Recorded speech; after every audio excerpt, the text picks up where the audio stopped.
Set the stage with a few slides and some comments, but the main stage is going to be with Brian when he comes up and talks about how he built the Airbnb culture. So you're here, I've been following the presentations, and so now you know how to get started. You've built a team, you started to sort of build your product, it's off the ground, it's growing, people love it, you figured out how to do that. You figured out how to create a very special one-of-a-kind company with monopoly powers that's big, and the market that you're chasing after is slightly bigger than the paper airplane business, so you're good, right? So now what? So we're here to submit that actually culture is the thing that's going to be very, very important for you to be able to scale the business as well as your team. And hopefully after this talk you'll be able to know what is culture, why does it matter, how to sort of create your core values, and think about elements that sort of fit together for the core values and the culture that create a high performance team and get some best practices for the culture. So what is culture? Anybody want to take a guess at how one should define this? A set of values in a team. Yeah, that's good. Did you look that up on the, because you had a computer and internet connection, did you just look it up? So these are some definitions that you'll find in Webster's dictionary, but we're at Stanford. This is kind of a trick question. It's a CS class. Questions are never straightforward. The real question is, what is company culture going to be? You know, culture that we can generally talk about society, about groups, about places or things. Here we're talking about company culture. And so how do one define company culture? We can take the previous definition and modify it a little bit. And so this is a hint of how we may want to define company culture. Every day, blank and blank of each member of the team in pursuit of our company blank. And some people have filled these in with different sort of things. The first blank could be assumptions, beliefs, values. My favorite is core values. The second blank for the B blank, people have said behaviors. My favorite sort of answer to that is real action. How do you act? And in pursuit of goals, that's kind of weak.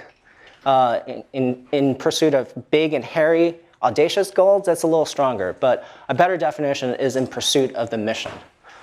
So now that sort of we have that definition, what do we do with it?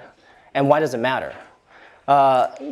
This is a quote from Gandhi: your beliefs become your thoughts become your words become your actions, and your actions become your habits, and your habits becomes your values, and your values become your destiny. If you don't have a good culture in the company, you can't pursue your destiny. Why it matters is it becomes the first principles that you sort of go back to when you make decisions. It becomes a way to align people on values that matter to the company. It provides a certain level of stability to fall back on, and it provides a level of trust that people can sort of trust each other with. It also gives you a list of things that you should be able to figure out what to do and what not to do. And the more important thing about that is what not to do. And then finally, the other thing that is important is it allows you to retain the right employees. There are people in this world that are not going to be a fit for your company, but if you have good, strong culture and good, strong core values, you'll know who you want to retain and who you do not want to retain. And if you take the first letter of those, it happens to help you move faster. Another reason, you're thinking that's like all mushy stuff. This is actually more scientific stuff. So here are indices from 1997 to 2003 of stock market index of companies in the S&P 500, in the Russell 3000, and then for the Fortune 100 best companies to work for. They survey all these companies out there, and they've picked out companies that they believe are the best companies to work for. And the stock market returns of those companies happen to be 11.08%, which is almost twice that of the other two indices. And so there's real power in companies that treat their employees well, where there's a lot of trust and where there's a lot of strong culture.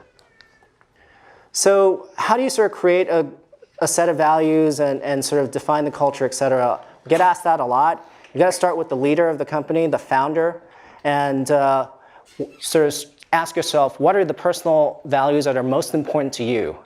What are those things that are most important to the business?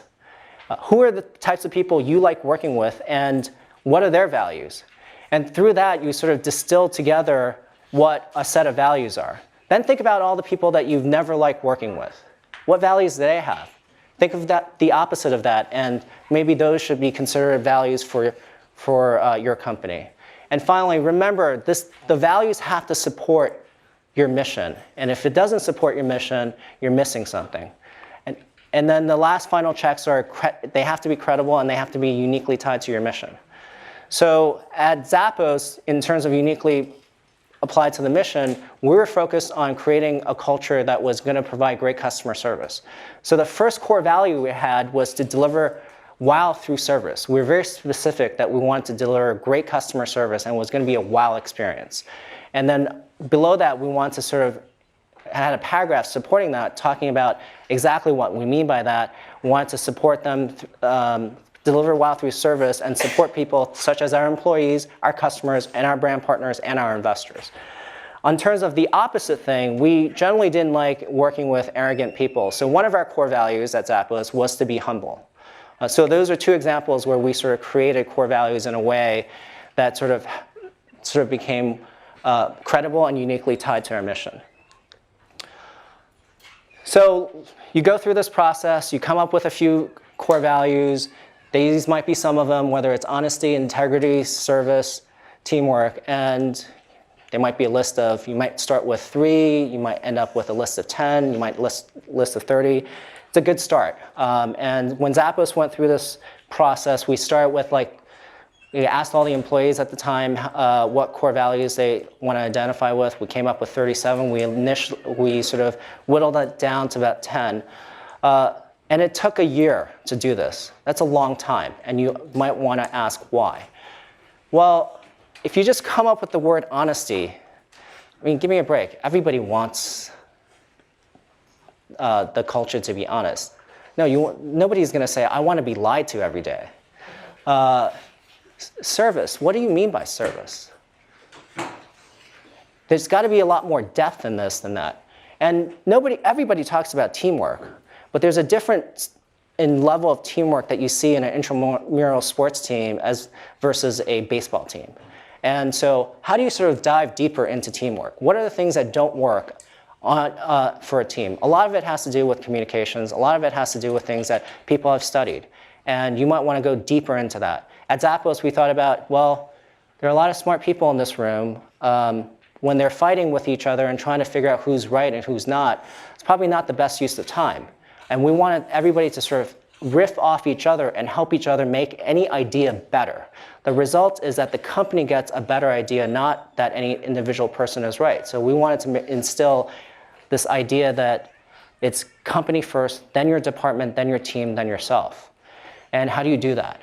You could go a level deeper in that. There's a great sort of element of high-performing teams that I really like, which is this pyramid that was created by Patrick Lencioni, and he wrote this book, The 5 Dysfunctions of a Team.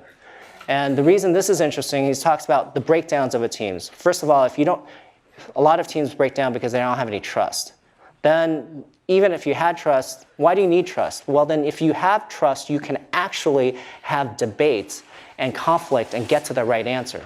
If you don't have conflict and debate, people are it's the blind leading the blind. How do you know you actually got to the right answer before you sort of commit to something? So people are not actually willing to commit. They're afraid of committing. And so let's say you get to the next level and you are actually able to commit. Well, what goes wrong then? It's usually because people are not held accountable to things that they committed to. And if people are not held accountable to the things that they've committed to, then they can't get results. And I would submit to you, if you think about the company as a black box and results, whether it's financial, whether you produce a great product, or anything like that as the output, one of the major inputs is the culture of the company. So some other best practices we're going to actually talk about during Q&A, because I think this is going to blend into the conversation, is that you want to incorporate your mission to values. We've talked about that. Performance, you got to think harder, deeper, longer about your values than you might initially think you need to do. One of the things that I think a lot of companies don't actually do is they interview for technical fit or skill fit or competency in that realm, but they don't actually interview for the culture fit and whether someone will actually believe and follow the mission. I think that's a big, big no-no. Like, I think you can have the smartest engineer in the world, but if they don't believe in your mission, they're not going to pour their heart and soul into it. And that's one of the things that where if you actually sort of start thinking about culture from the interview process to performance reviews to making sure that it's a daily habit, you'll get a lot further with making a great culture. The final point on making a daily habit, I think culture, just like customer service or fitness, is like motherhood and apple pie. Everybody wants to provide great customer service. Every company wants to have a great culture. What they fail to do is make it a daily habit. You just can't be fit if you don't do it as a daily habit. Eventually you get out of shape, then you get fat, and then you're like, oh, I got to go on a crash diet to sort of get back into shape. That doesn't quite work. And the same is true with something like culture. So I think we checked all of these off, so we can go into Q&A with Brian. All right, cool. Can you move the chairs? Right here? Yeah, it's good. All right, hello everybody. It's quiet in here, I'll be honest. No, it's much better. Now I feel a little less on edge. Nothing worse than like a room full of people really, really quiet staring at you, but now I feel better. Oh, I did it for 5-10 minutes. Yeah. You could bear it for a little longer. Yes, exactly. So Brian, could you talk about how the process by which you came to understand the culture was important to Airbnb and in building the company? Yeah, so I think one of the things we realized is, so just to give you, I won't tell the full story of Airbnb, and some of you may know it, but the very short version of the story was that Airbnb wasn't meant to be like the company we were trying to start. I had quit my job. I was I was living in LA. One day I drove to San Francisco, became roommates with my friend from college. I went to Rhode Island School of Design, Joe Gebbia, and I had $1,000 at the bank, and the rent was $1,150. So that weekend, this international design conference was coming to San Francisco. All the hotels were sold out. We had this idea, let's just turn our house into a bed and breakfast for the conference. I didn't have any beds. Joe had 3 air beds. We pulled them out of the closet. We called it the Air Bed and Breakfast. That's how the company started. I probably told that story 10,000 times, by the way, some version of that story. And I didn't think I'd ever tell that a second time. When I remember growing up, I also went to college, and my parents were social workers, and they had kind of been nervous about me going to art school. They kind of worried that maybe I would like not get a job after college, which I'm sure a lot of parents are worried about. So she said, make sure you promise me you get a job with health insurance. I ended up starting airbedandbreakfast.com was the original name. And she remember her telling me, I guess you never got that job with health insurance. The reason I say this, though, is this. Airbnb was never meant to be the big idea. It was meant to be the thing to pay the rent so we could think of the big idea. And along the way, by solving our own problem, it became the big idea. So alongside that, and I'm not going to talk about like kind of how we built the product. That's probably another conversation that some other people are talking about. You have to build a team and a great company. And in the early days, we had 3 co-founders, Joe, Nate, and myself. And I kind of think of one of the reasons we're successful was I was really lucky. And I don't think I was really lucky because we came up with the idea of Airbnb. And I don't think we were really lucky that we became successful once we had the team. I think we could have come up with a lot of ideas and been somewhat successful. I think I was lucky because I found 2 great people that I wanted to start a company with, people I admired that almost intimidated me how talented and how smart they were. And I think that's one of the first things. You got to build a team that is so talented that they kind of almost make you slightly uncomfortable because they know by being with them, you're going to have to raise your game to be with them. And then when we were working together in the early days, this is like 2008, the first thing is we were like a family. You think about founders. Founders are like parents, and the company's a child. And the child will manifest in many ways behaviors that parents have between their relationship. If the parents are dysfunctional, they're not working together, then the child is going to be, frankly, pretty fucked up. And so you don't want that. You want your culture to be awesome. And so Jonah and I were like a total family in the beginning. We worked 18 hours a day, 7 days a week. I remember when we were Y Combinator, we like worked together, we like ate food together, we like even went to the gym together. We may as well have gotten jumpsuits, we didn't go that far. But we were like, it was like we were a mission. I felt like we were like a special forces or something. And we had this like amazing shared way of doing things with amazing accountability. And then we realized that was like the DNA of the company. And then we started thinking, at some point you go from building the product to phase 2, which is building the company that builds the product. And so a lot of the talk is about how do you build a product, how do you get product market fit.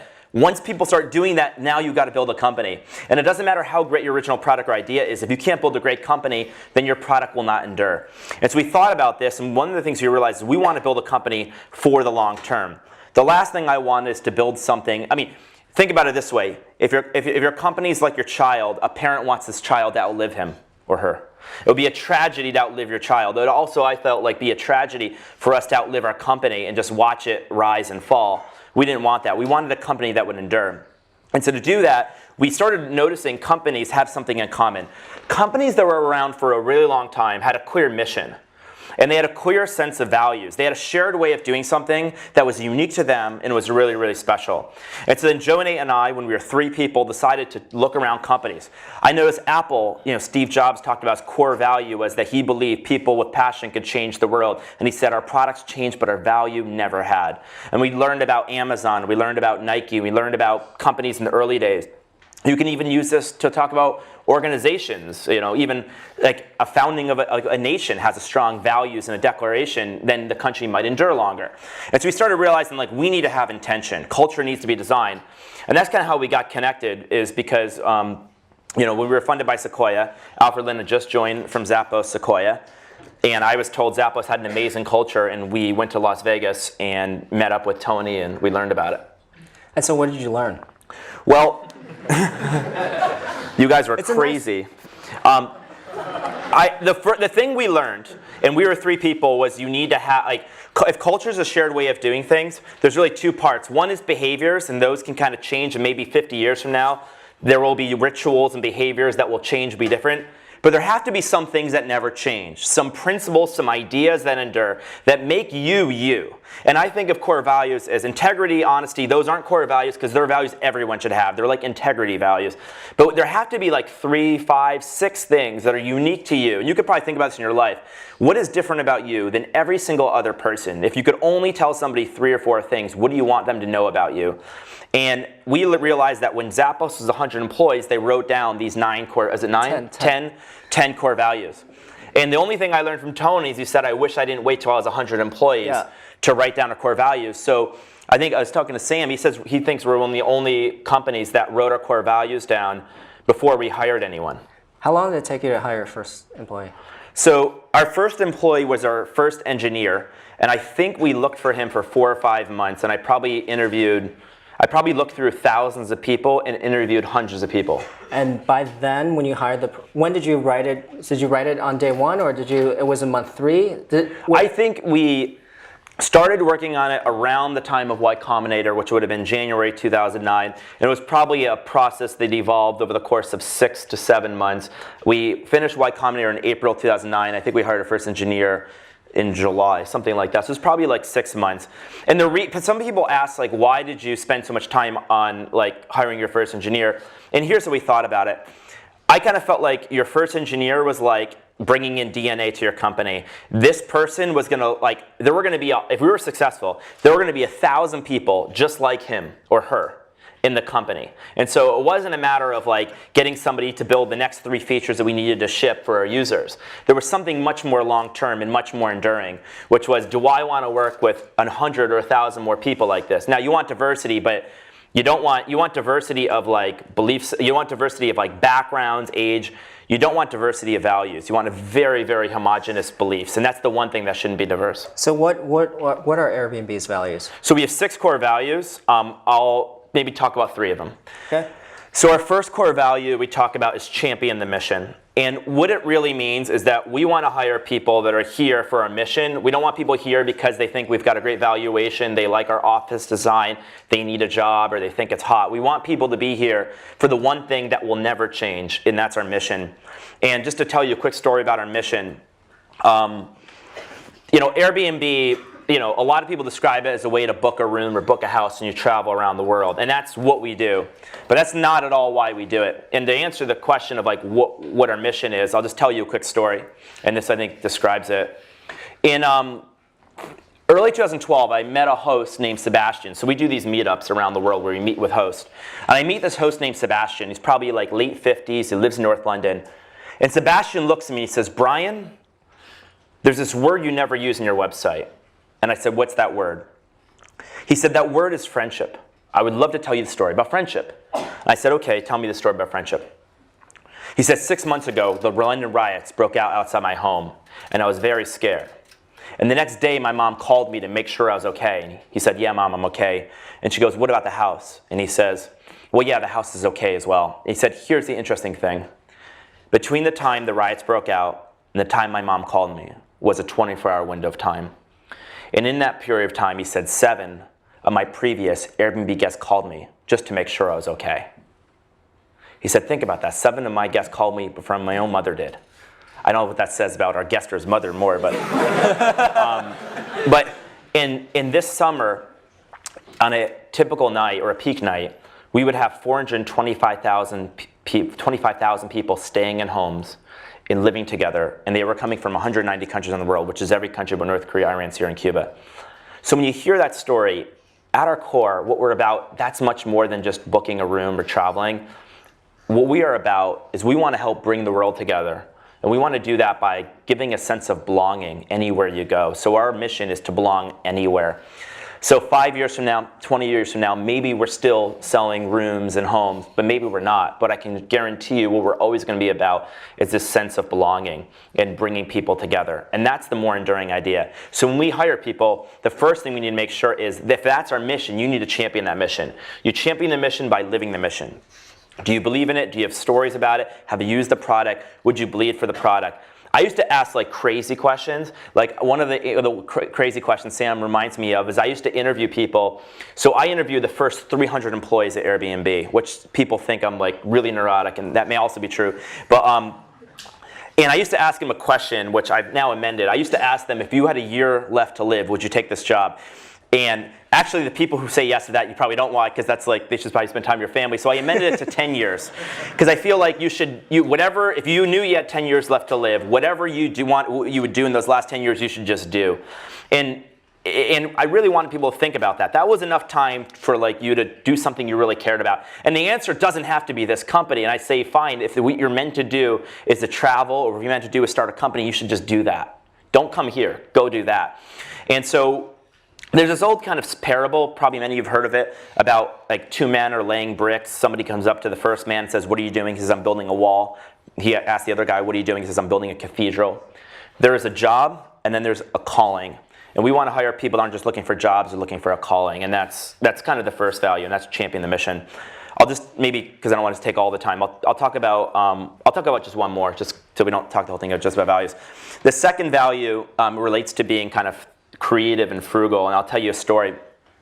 Our company was like, by the way, all the founding stories of your company end up becoming the things that people repeat and talk about when you're 1,000 people, and it kind of embodies, right? It's kind of like your childhood. These things kind of come back later in life. Same thing with a company.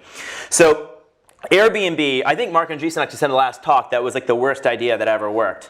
And it really probably was the worst idea. I mean, people thought we were crazy. I remember telling people about the idea, and I remember actually telling Paul Graham, I said, we have this idea, in our interview, we said, we have this idea, it's called Airbnb. He goes, people actually doing this? I go, yeah. His follow-up question was, what's wrong with them? So I knew the interview wasn't going well. And in the interview, at the end of the interview, Paul Graham, I think, wasn't going to accept us, but we told him this story of how he funded the company, and here's how it goes. We were introduced, Michael Seibel, who I think is a partner of Y Combinator, a lot of people know, introduced me and Joe to like 15 investors in the Valley, including some of the ones that have been here. And all of them like said no to the company. They could have bought 10% of the company for like $100,000, $150,000. They all said no.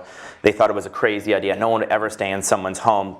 So we ended up just funding the company with credit cards. And you know those binders kids used to put baseball cards in? So we put credit cards in those because we had to put them all somewhere. That's how many credit cards we had. And we were completely in debt. And in the fall of 2008, we provided housing for the Democratic and Republican National Convention. And we had this weird, crazy idea because we weren't really selling a lot of homes. Basically, Airbnb launched, and a year after we launched, I think we had 100 people a day visiting our website, and we had like 2 bookings, which is generally bad. It's kind of like releasing a song, and a year later, like 3 people listen to it every day. Like, it's probably not going to be a very popular song. So, but I believed in it, and Joe and Nate believed in it. But and so we were completely in debt. We don't know what to do. And so we get this idea, well, we're air, bed, and breakfast. We're providing housing for the Democratic and Republican national conventions. What if we made like a collectible breakfast cereal for like the Democratic National Convention? And we came up with this Barack Obama themed cereal. We called it Obama O's, the breakfast of change. And then we came up with a Republican themed cereal for John McCain. We found out he was a captain of the Navy, so we came up with Captain McCain's, a maverick in every bite. And we had $0, and without any money, we were able to, we tried to call like General Mills, and they told us to like stop calling them, or they're getting a restraining order, so that didn't work. But we found a local alumni of RISD. He made 1,000 boxes of cereal for us, and we ended up sending them to press. And eventually, within a week, we got on national television, national news. We made $40,000 selling breakfast cereal. And the year 2008, we made $5,000 from our website, and we made $40,000 selling breakfast cereal. And I remember my mom asking, so are you a cereal company now? And that wasn't the bad part. The bad part was the honest answer, which was, well, 80%, yeah, technically yes. Technically yes. So, but the reason I tell that is our second core value is to be a serial entrepreneur. I'm sorry for the cheesy pun. I'm sorry. But be a serial entrepreneur. And what we really mean is that we believe constraints bring out creativity. And when you raise like $800 million, suddenly all that scrappiness, it's easier to lose that scrappiness. It's easier for people to tell you, you know, I just need like this $50,000 contract, or I need this, or I need that. And whenever somebody is just being a little bit not like frugal and not being creative, or they tell me they can't do something, I'll just take a box of cereal, and like even just the suggestion of Obama's knows they need to be scrappy and frugal. And so again, a lot of the founding DNA of your company becomes these values, these principles. And so everyone knows if you don't give a crap, you shouldn't be here. And it doesn't mean you have to give a crap, it just means you have to be here. And you also have to be creative. It'd be like kind of like an entrepreneur that's super scrappy. And these are some of the values we learned. Cool. So you guys should start thinking about questions. We're going to open it up to questions from the audience. But I have a few more questions for you. So this all sounds nice. The stories are great. People here are a pretty skeptical group. It's a CS department class, probably left brain focused. This feels like a softy kind of right brain focused. I'm a total softy, sorry. But how has having a strong culture helped you make important, tough decisions?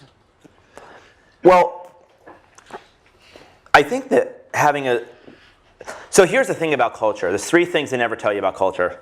The first thing is they never tell you anything. In other words, no one ever talks about culture, and no one ever tells you need to have strong culture. And so, like, there's tons of articles about building a great product. There's tons of articles about like growth and adoption, and there's very few things about culture. It's this like mystical thing that's like kind of soft and fuzzy. That's the first problem. The second problem is it's hard to measure, and things that are hard to measure often get discounted. And these are like 2 really hard things. But the third thing is the biggest problem. The biggest problem with culture is it doesn't pay off in the short term. In fact, if you wanted to, in 1 year, build a company and sell it as quickly as possible, the #1 piece of advice I give you is fuck up the culture, forget about it, just hire people quickly. Culture makes you hire really slowly and makes you be deliberate about decisions that in the near term can slow progress. It's kind of like putting an investment into the company short term. And so these are the things people never tell you. So it's really about building a company for the long term and to endure. Now, some of the things about culture, the first thing is you need to like be very clear about like what's unique to you that you stand for. Once you do that, you need to make sure you hire people that believe in that. And so we interviewed hundreds of people. You need to make sure that you hire and fire based on the ideas, these values. And you know, one of the things we do is we constantly repeat over and over again. So we interview, like when we interview, we want to make sure they're world class and they fit the culture. So the first thing I used to ask people, I had at the end of an interview sheet, is if you could hire this is a functional question. If you could hire anybody in the world, would you hire the person sitting across from you? And if our vision is to become like the best in the world at what we do, why aren't we hiring the very best in the world? So every single person is meant to hire a person better than the previous people. You're constantly raising the bar. You're constantly hiring world-class people.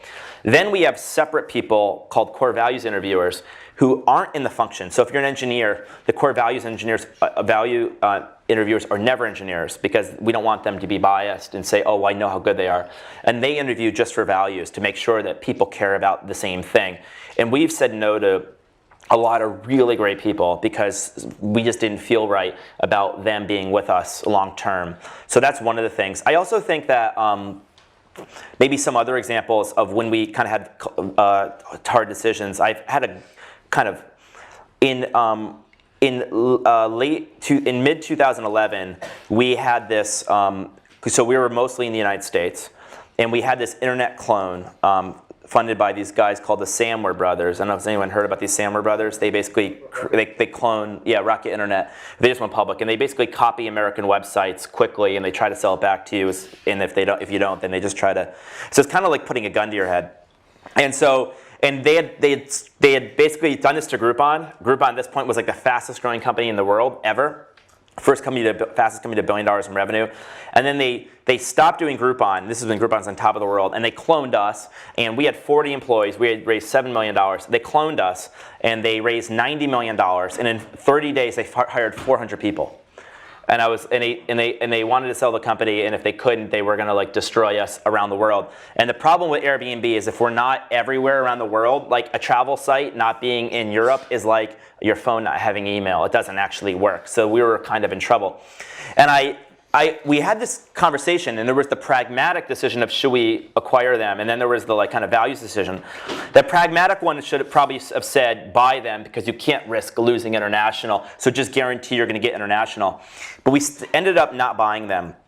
And the reason we ended up not buying them is I just didn't like the culture. I didn't want to bring in this 400 people. I felt like we were missionaries and they were mercenaries. I didn't think they were doing it for the beliefs. I thought they were doing it to make a lot of money very quickly.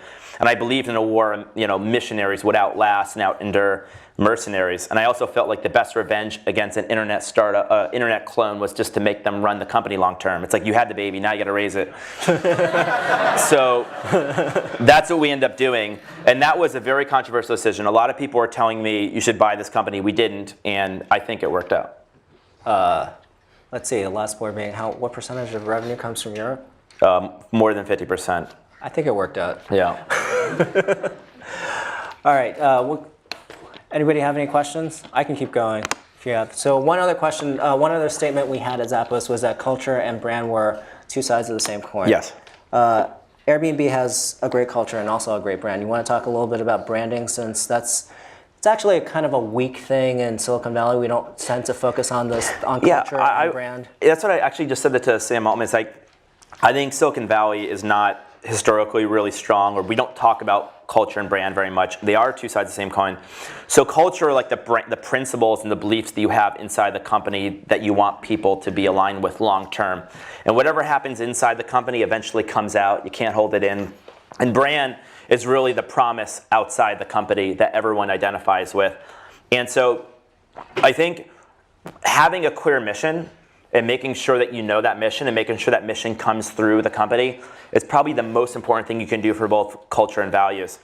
And then the second thing you need to know is that your brand, the way people think about you as a company, is often decided by your brand evangelists are your employees.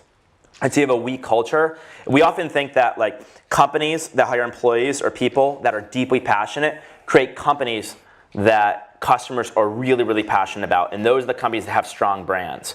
And so, Zappos had a really strong brand because they have strong culture. And a lot of companies, like Google, they care deeply about the culture. They actually have a question, is this person googly? And it's meant to be like a catch-all for, do they fit the Google culture?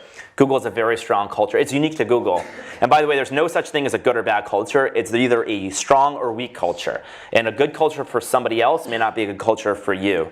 So I think brand is incredibly important as well. And brand is really the connection of you with your customers. And so if you have an incredibly strong culture, there could be a whole talk on brand, but if you have a really strong culture, then the brand will come through. The final thing to say about brand is, a lot of people, when they talk about their brand, they talk about what they sell. So if you're Apple, one way of doing it is to say, we sell computers, and like our new screens are like larger and it's faster, and they talk about bits and bytes. And I remember Steve Jobs had this really important talk where he says, the way to win, this is 1997 when he first came back, wasn't to talk about bits and bytes. The way to win is to talk about what we value. And our core values, we believe people with passion can change the world. And that was how he introduced the Think Different campaign. And so Apple, before they had this huge renaissance, which became the most valuable company in the world, they did the Think Different campaign, which is basically saying, this is what we believe in. And if you buy an Apple computer, you're also saying, I believe in this too. And there has to be, I think, a deeper core belief, and if that doesn't happen, you're a utility, and the utilities get sold at commodity prices. Go ahead. How did you know how to communicate this at the beginning? The question is, how do you know how to communicate this to the company, the culture, or the core value, or to the employees, to the outside world? The culture, the values, the brand. How to communicate what Airbnb does and how it's a good idea. Well, so the question is, how do we communicate what Airbnb does early in the days? Well, we learned a lot, because in the early days, we communicate like a utility. We actually said Airbnb is a cheap, affordable alternative to hotels. And we had a tagline of forget hotels, save money with Airbnb. And over time, we felt like that was, I mean, you know, this is in really early days, and we felt like that was way too limiting, that it undercut the idea. And so we then eventually changed our tagline to travel like a human, which we haven't kept. But it was basically meant to say that like we believe in a certain kind of world, and we really feel like travel is mass produced. You feel like isolated, you feel like a stranger. And we want to bring the world back to the place where it's a little bit like a village again, where the service is coming from other people. You have this feeling like you belong, and you're actually treated like a human. You know, no matter how successful you are in life, often traveling will remind you you're not that successful. Go through TSA, stay in a typical hotel. Sometimes you'll have some problems. And so we really want to make people feel special. And this was kind of some of the stuff we did in the early days, and we did a lot of storytelling. I mean, you know, I've probably told the story of Airbnb like 10,000 times, and this is something that's kind of related to culture, but somebody asked me the other day, like, what's the job of a CEO? And there's a number of things a CEO does, but what you mostly do is articulate the vision. So you like articulate the vision, you got to develop a strategy, and you got to hire people to fit the culture. If you do those three things, you basically have a company. And that company will hopefully be successful if you have the right vision, the right strategy, and good people. So what we end up doing is articulating the vision over and over and over again. Whether you're hiring people or recruiting them, talking to investors to raise money, doing PR interviews, if you're speaking at a class, you're always reinforcing the values. You're doing it in an email through a customer.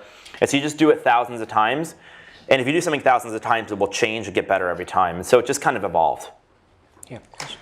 So the users are interacting with the host. So how do you ensure that the hosts are reinforcing the culture of Airbnb? Very, very good question. How do we make sure the hosts are reinforcing the culture of Airbnb? So when the answer to that is we do a pretty good job, but not yet an amazing job at it. When we first started Airbnb, I kind of took the Craig Newmark school of thought. Craig Newmark's the founder of Craigslist, and I said anybody should be able to use Airbnb. You didn't have to apply. If you wanted to rent your place, you could rent your place. And it turned out that many of the people believed in our values because we talked about it and we attracted them. But there were people who rented on Airbnb not because they believed in the values, but because they realized they can make a lot of money renting their home. And not everyone really was a great culture fit. And these people actually did cause us a lot of problems. So that was actually a bit of a lesson for me. And I didn't think our host it didn't really occur to me in the early days the host had to completely fit the values. Now we met them, we attract people like us. And so over time we've realized hosts are partners. And so they need to believe in the same values we do. And so you know, now we have this program called the Superhost program where they have to like demonstrate values to reach this kind of badge, which gets them kind of priority customer support and distribution. We are having this a host convention where we bring all the hosts in. We're going to be talking about and reinforcing the values. So the answer is we were really late, but we now do it by reinforcing it every step of the way. Go ahead. Ryan, Airbnb has made some great contributions to the open source community. Do you have any thoughts on how that contributes to the culture on your development team? Yeah, I mean, I think just in general, and it may be related to two things about Airbnb. We tend to be a pretty open culture, just in general. We communicate a lot, and we generally believe in the idea of like a shared world where people are giving back and contributing, making communities and industries stronger. So. And just my one philosophy on communication is we basically communicate and talk about everything internally except for things that relate to employee or customer privacy. So if it doesn't relate to those two things, we'll basically talk about it. As far as open source culture and engineering, we wanted to make sure that we had a really strong identification of the team. And so we really felt like a lot of source code shouldn't be, we felt like every company needs a moat. Some kind of moat that protects you from your competition. We thought some technology would be, but we also felt like we wanted to be able to give back from a technology standpoint. And we preferred our moat to be that we provide the very best experience in the world when you use Airbnb. We have the biggest network effects. And we thought that kind of took precedent over having having like certain technology that only we could use. And so we decided to try to share some of that out to people. And I think it does, again, it does relate to the values. Now, one other thing is I never one day recommended, this is hopefully, if you have a strong culture, like I didn't recommend we do any of that. We hired engineers that we felt like fit the values, and it just independently occurred to them they should do that. They felt like that was the right thing to do. All the way in the back. You talked about how during the conventions you didn't have any money and only a couple people visited your site. What did you do to increase the number of users that came to your site? How did you scale that up? So the question was, Brian had talked about there weren't that many visitors to the site when they were trying to sort of get off the ground. How did they get users to the site? So this is actually not about culture, but I'll answer it anyway. A lot of people, so the best advice, this is not even a culture question, but the best advice I ever got was probably from Paul Graham.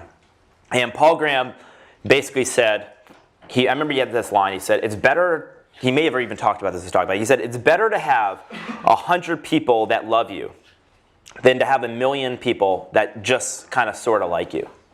It's literally better to have 100 people love you. And the reason why is, if you have 1 million customers or 1 million users, and they just kind of don't care about you, but they kind of use your app and you're okay, to get them to care is a really, really hard thing. In fact, I don't know how to get 1 million people to all of a sudden care.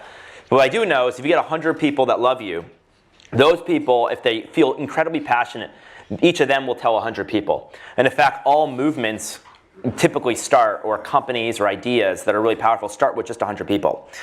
So the reason this is so critical is he gave us another lesson, which is if all you need to do is get 100 people to love you, then what you need to do is things that don't scale.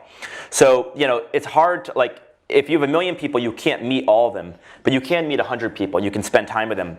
And so that's exactly what we did. Joe and I, we would go door to door in New York City or in Denver, where the Democratic National Convention was, literally meeting with, staying with, and living with our users. I used to joke that when you buy an iPhone, Steve Jobs didn't come and sleep on your couch, but I did. And that was like really critical, like living with your users. And by living with our users and spending time with them, all we had to do was give them enough time, attention, and get them to get the point where they were deeply passionate. And if you work backwards from 100 people, or even one person, like without even technology, imagine what would be an amazing experience for just this one person, and walk through the journey from the time they like whatever your service is, right? And make it perfect for that one person. Once you make a service perfect for one person, it's actually really easy to make almost anything perfect for a person. It's not actually that hard. The hard thing is then how do we scale this to millions of people? Where everyone gets in trouble is they try to solve both at the same time. So the first thing we do is get the perfect experience for one person. We went door to door to do this. We won over their love. And then we use a separate kind of part of our brain to imagine, now how will we achieve that at scale? And I'll give you one example before I stop talking about this. Right now on Airbnb, you can, if you put your home on Airbnb, you can click a button and a professional, it kind of like works like Uber, and we did this before Uber, a professional photographer comes to your house and they'll photograph your homes for free.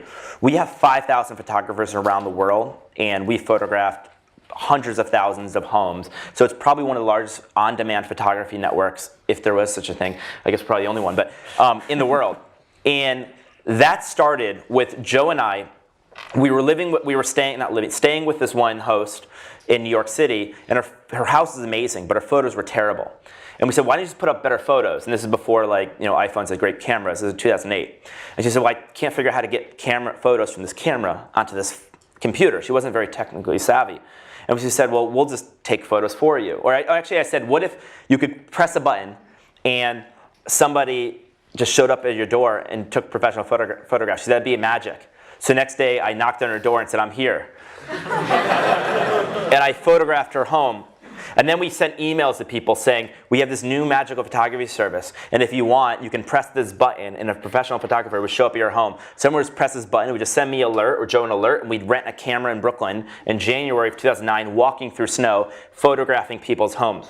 We did this by hand without any technology. We managed it with just spreadsheets. I wasn't going to burden Nate with trying to build something we designed before we had photography. Then we started hiring contract photographers. Then eventually we got an intern to manage all the contract photographers.